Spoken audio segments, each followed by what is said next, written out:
You got to listen to Pat Beverly. And it's not about Pat Beverly, so don't worry about that.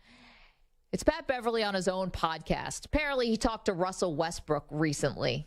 And here's what Russ had to say. Russie goes, hey, Pat, Lakers win. I want my ring. Right? I ain't gonna lie, Russ. Boy, we gonna be suited and booted, boy. I'm gonna be right there waiting on that ring. I mean, he can't be serious. Let's just say for a second that he is, and that Russell Westbrook, who played 52 games this year for the Lakers, played about 107 games in his career with the Lakers, actually did want a ring if the Lakers win the title. Well, he's going to get a ring. You have to give him a ring, right? But you don't show it to anybody. You just don't show it to anyone if you're him. Because if he was a scrub player who played 10 games, then you'd give him a ring, right? If he was a guy who signed a 10-day contract, then you'd be like, yeah, we have to give you a ring. That's how it works. You're saying because Russell is a former MVP that he should not take this ring? Because in normal circumstances, if a guy plays any games for your team and you win a title, they get a ring. He gets a ring. LeBron should have to give Russ his ring.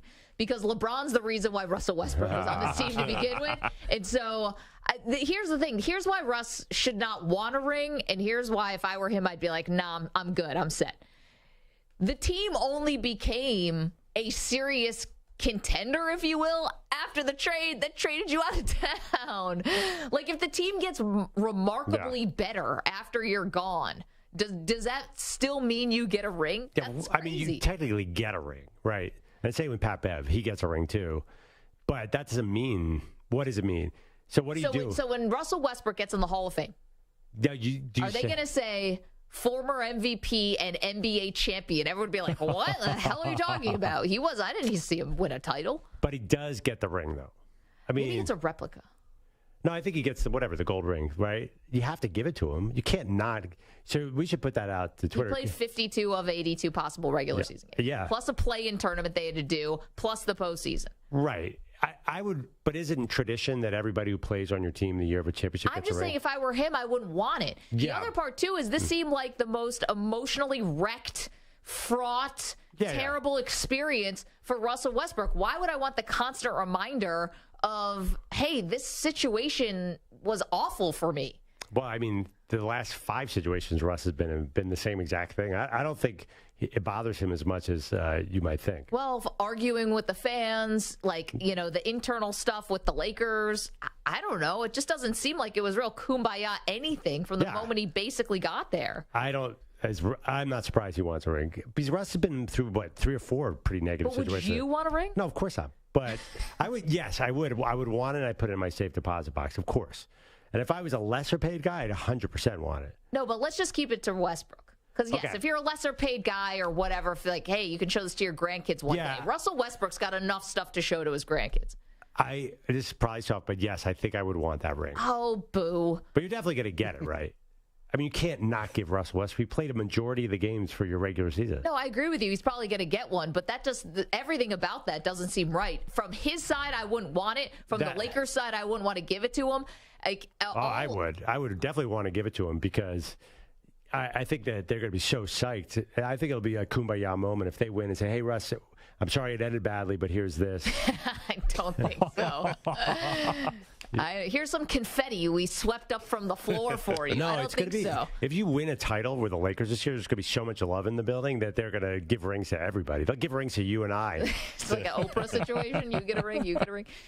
Yeah, I wouldn't flaunt it. I wouldn't wear it to dinner every Tuesday night, but I would definitely take the ring if I was Russ. I don't know. There's an ego situation there that I think would get in the way a little too much. Would you guys take the ring if you're Russ? I think Russell Westbrook will be a fraud if he takes this ring.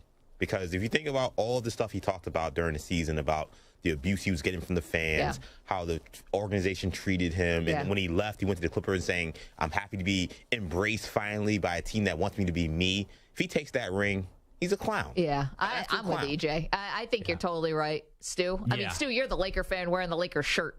Yeah, he can't take the ring. He's the reason why a season and a half this team wasn't a contender. And what do you know? LeBron's got to share a little of the blame. Because he's the one that forced the trade for him, right? But Westbrook being on the roster is the reason why they weren't a contender for a year and a half. And The second they trade him, they're a contender. I wonder why. Yeah, right. Part of the reason, right? I mean, have you ever seen Russ seem particularly guilty about what happened in Houston or particularly feel bad about what happened in Washington? The guy is not exactly one to feel shame about any of these situations. This is not the worst. They're all a little different, though. But this is definitely not the worst because he was coming in as like kind of a role player. Like the championship expectations for Russ are long gone at this point. Now he's borderline can even play in the NBA. Yeah, but that's revisionist history a little bit because I think when LeBron was basically auditioning guys where who was going to join Anthony Davis, remember it was like, is it going to be DeMar DeRozan? Is it going to be Buddy Hield? You know, who was going to be the final piece? And it was like they landed on Russ, not because they thought he was going to come off the bench and be a role player, which, by the way, at first he completely rejected.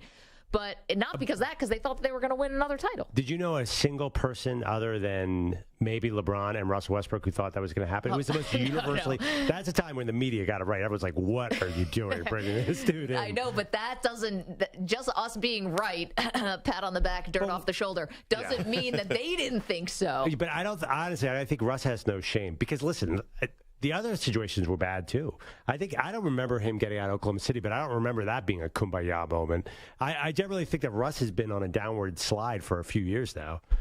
I don't know. The Washington situation, he was Mr. Triple-Double. He played really well down the stretch. They went to the playoffs. I don't remember that being that team was like such like an afterthought of an NBA team. I mean, they could not have been more irrelevant. They were not relevant. Knew it. Yeah, and then they just said, nah, we're done with this. Well, they got a little, I think they got a little like it was like a little bit of love at first sight because it was bad at first when Russ got there. His former coach for OKC was the coach. And then, like, they put on this run and made to the playoffs, like, out of nowhere. And it was like, oh, wow, this is cool, savior. Then fast forward, to draft night, and he's calling the owner of the Wizards, basically begging him to be traded out of there. But, no, I do think they liked him.